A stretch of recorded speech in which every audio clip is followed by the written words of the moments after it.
What's up, everyone? Kyle Oldland here with Fittest of the Coast. We're here with another episode of the Coastal Wave. This week, live CrossFit competition is back. We have the Mid-Atlantic semifinal and the Torian Pro semifinal, along with a bunch of other local competitions, the CrossFit Updog Beach Town Throwdown, where I'll be competing and supporting. And I know a lot of you who are watching might be there as well. But this week, as we go into these competitions coming up, we're talking with Scott Jonas, the event director of the CrossFit Sacred Pine Invitational. We're going to hear about this event coming up in July, and we're going to be there as well. I'll be competing with some friends, and we'll just be supporting the local community down there in Charleston. So let's hear what's going on at Sacred Pine with the CrossFit Sacred Pine Invitational. What's up, everyone? Kyle Olin, I'm back with the Coastal Wave with Fittest of the Coast. I'm here with Scott Jonas. Scott, tell me your title with the Sacred Pine. I guess director of the Sacred Pine Invitational. So my wife is the general manager of Sacred Pine. So they kind of let me do some pro bono work for them and to kind of jump in on it. Awesome. Yeah. So just like I said, Scott is the director for the Sacred Pine Invitational, which we're going to talk about today. Like I said, mentioned a little bit ago, there's a lot of competitions going on now. Competitions are back. It seems like live competitions, some of the bigger ones. So it's just a great time to talk about it. So Scott, I want to know what's going on down there at Sacred Pine with the Sacred Pine Invitational. Well, before I jump in, just want to throw a congrats to you, man. I competed in Fittest of the Coast this year, had a blast with it. It was a really good day, well run. Your volunteers were unbelievable. The structure was unbelievable. And just a congrats to kicking off another competition season. I'm excited for you guys to do, teams at the North Charleston Coliseum in is it January? Yeah, we have the end of January. It'll be that's fun. Big, man. Yeah. So that's awesome. So congrats. I think that's going to be great. And it looks like, I was looking at your Instagram page the other day and I was like, man, there's people from all over coming. So it's going to be exciting. Like it's going to be big and what a great thing to do for the CrossFit community. So I appreciate you guys doing what you do. So thank you. Yeah, we're really excited about it. And just kind of because we get to kind of play around with an arena and just watching what's going on with some of the bigger events around kind of has my brain going how we set it up to, where athletes can get a great experience. So I'm excited. I know you guys got some great stuff going on, and that's what I want to talk about. Yeah, sure thing. Yeah, you bet. Sacred Pine Invitational, July 17th, two-person team competition. Tell me what's going on, and then we'll kind of get into some more. Yeah, so we're excited.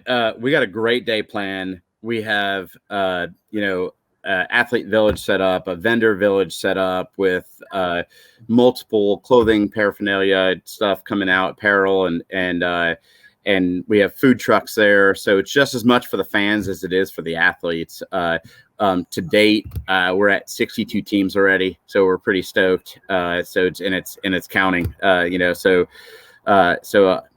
Over 100 athletes, we're real excited. We've got released 3 of the WODs. We're starting to do, and we'll have you on shortly as well, is we're calling it the Sacred Pine Sprint. Really a quick 5-minute video kind of podcast where we're talking to our title sponsors and some of our other sponsors and athletes. And it's just an opportunity to kind of engage with the community. So that's the start, what we're doing. We're also giving back to the community. We're kind of excited about that. So one of our team members, our athletes, Justin Hampton and his family, his daughter had a condition called, or still has, hydrocephalus. And it's one of the top 3 brain trauma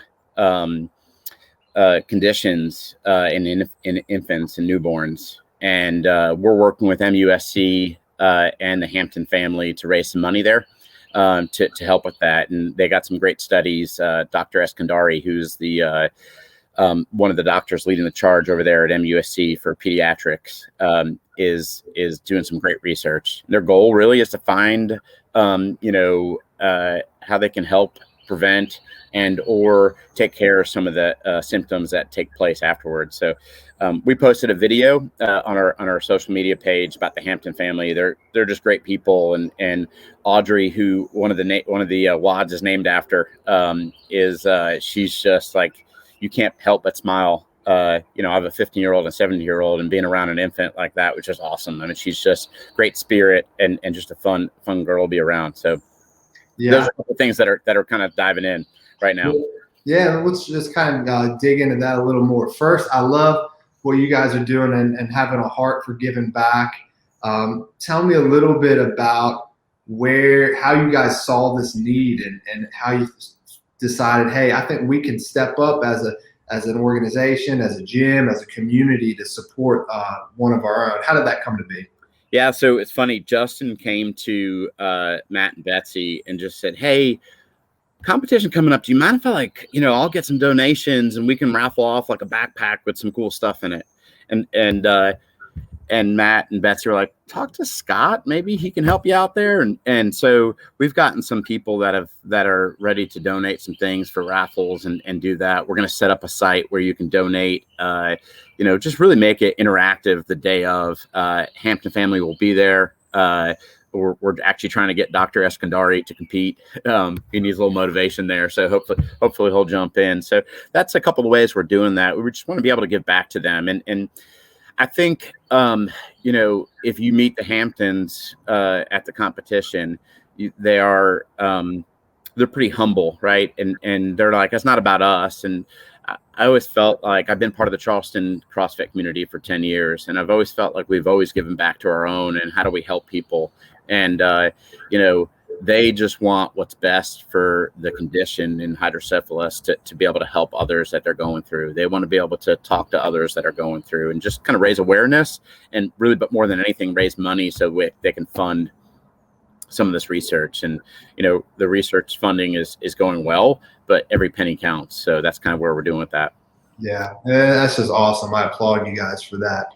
And obviously you guys named one of the workouts after her. And I kind of want to go into your workouts. I love it, man, because the first workout you announced, I think it has a bench press in it. And as an old collegiate football player who's done a lot of bench pressing in my days, I was stoked. I was like, let's go fire this sucker up. Let's do it. So let's go through some of your workouts first. Yeah. So your first one, and I want to hear a little bit about your thoughts behind them because I think they're really great. The first one you guys have is carpenter, which it's a 6-minute time capsule. It's shorter. It's a sprint style, and you have obviously a double under buy-in and then a 21-15 9-couplet bench press and wall balls. Tell me, why'd you guys decide to do bench press? Because I've done a lot of competitions. I've never done a bench press in it, and I'm stoked that I get to compete and do bench press. Yeah, when Matt handed me the keys to the competition, he said, have fun with the programming. I want you to be able to do two things: make it fun for the athletes and make it fun for the fans.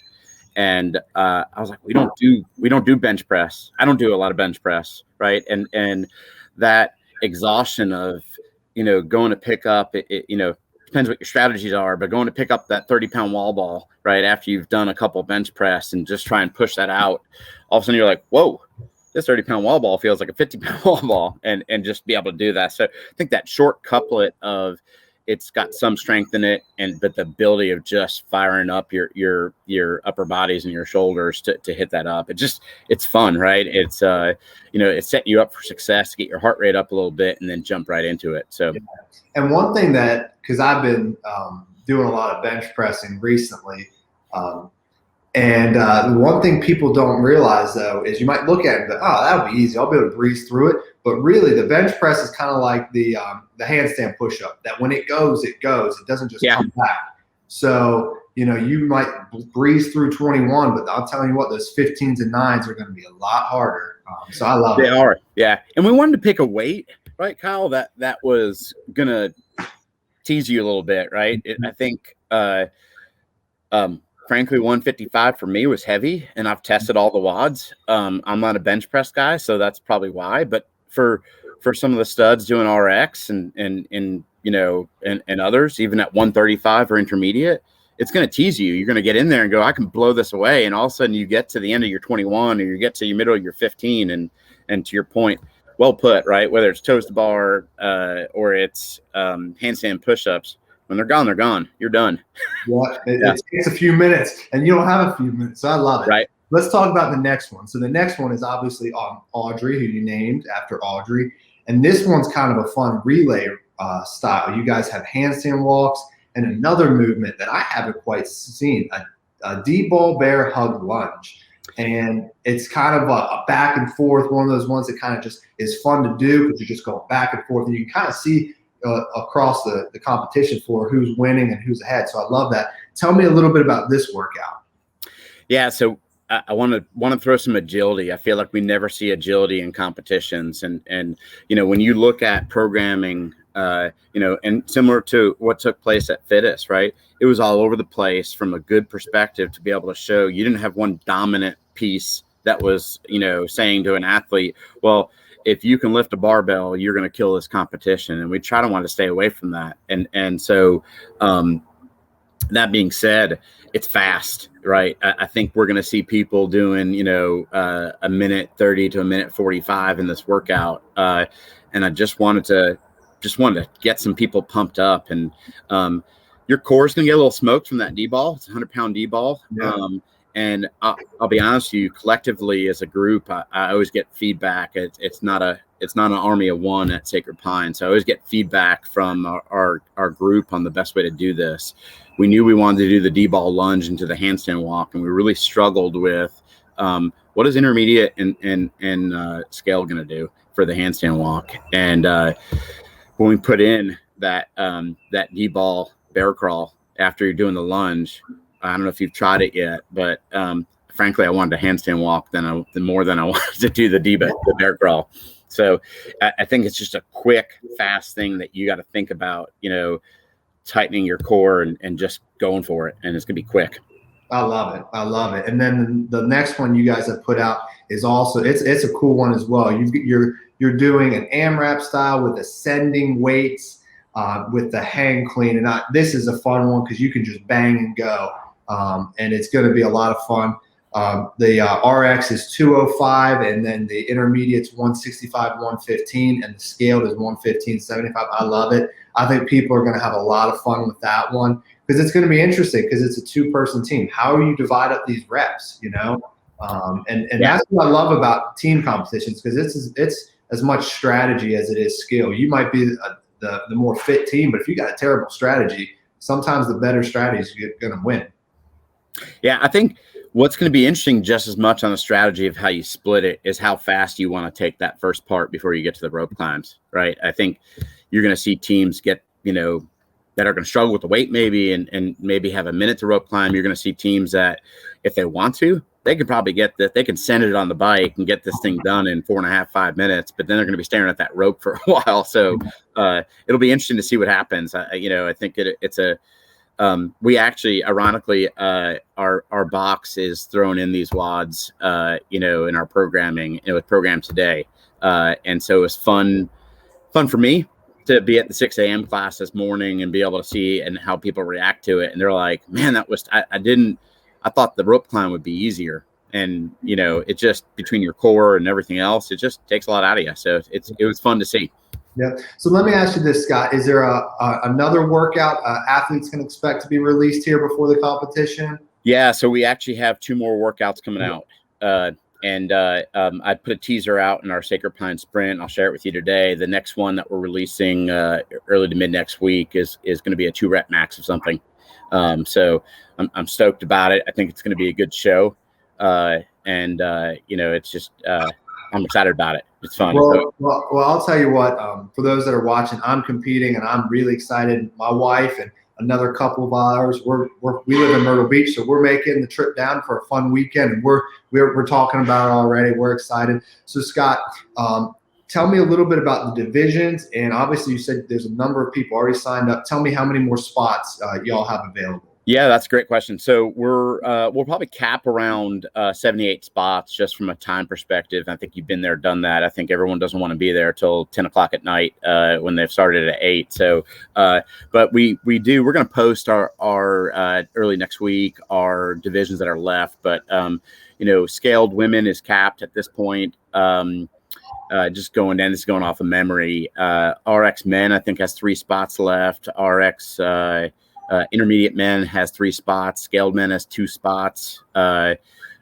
RX women has 4 spots. I think intermediate women has 4 spots as well. So yeah, no, it's been awesome. I think you said it well, right? People are looking for competitions. The Sacred Pine Invitational has a good reputation, and it's going to be fun to watch. We have some great studs in all categories, and getting a lot of great feedback from the athletes so far.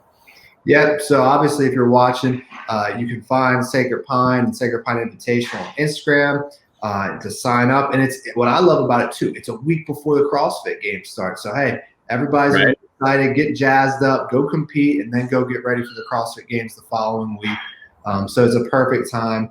It'll be a great time. Scott, one last question. You guys have gotten some great support with a number of different partners, obviously, or not obviously, but you're working with Born Primitive as well. Tell me a little bit about the different partners and vendors people can expect at the event. Yeah, absolutely. So we have 3 title sponsors that are working with us. Low Country Pest Control, who's been a huge help to us. They are a local company. They are first to jump in line to sponsor and help Sacred Pine. Joe Ward, who owns that company, is actually an athlete of ours, and he's just great to work with and runs an unbelievable business. We also have Made to Move. They're a local PT company that they started in a CrossFit gym, and they're based on Daniel Island, and they actually have an office at Sacred Pine. Just great group of people. They actually have all 4 of their 4 of their team members competing, so we're excited about that. They understand the CrossFit community, and they understand how to treat athletes, and they want to understand your goals and want to get to know you. And they're just a good group of people. We're actually releasing an interview with them next week. And then, of course, Born Primitive is the other title sponsor. So we're excited to partner with them. We're going to be providing some not only shirts for the athletes from them, but also some other apparel that'll be getting released in the upcoming weeks here for folks that you get as an athlete. So I'm excited about that. I kind of wish I was participating now so I can get one. So, and then we have a good group of other event sponsors. We're going to have, folks from Low Country Ortho. We're going to actually have 2 athletic trainers on hand all day to help with immediate needs for folks. Total Wellness, who's going to be there scraping and needling and massaging, and just a bunch of other folks, and even Fittest of the Coast. I appreciate you guys jumping in as an event sponsor. I mean, it's awesome to support each other in this, and I think we're all on the same side of the table, trying to make a better community and give back to the community and offer something to athletes and to fans. Absolutely. Well, Scott, I'm excited. Again, if you're watching, there's only a few more spots left, 2 more workouts coming out. We'll be down there supporting, and we hope to see you there as well. Scott, thanks for coming on today. Yeah, man. Thanks for having me. Look forward to seeing you in Myrtle this weekend at Beachtown Throwdown. So shout out to those athletes. Those guys are putting on a great show this weekend. So I'm looking forward to seeing that. Absolutely. All right, Scott, take care. Yeah, man. Take care.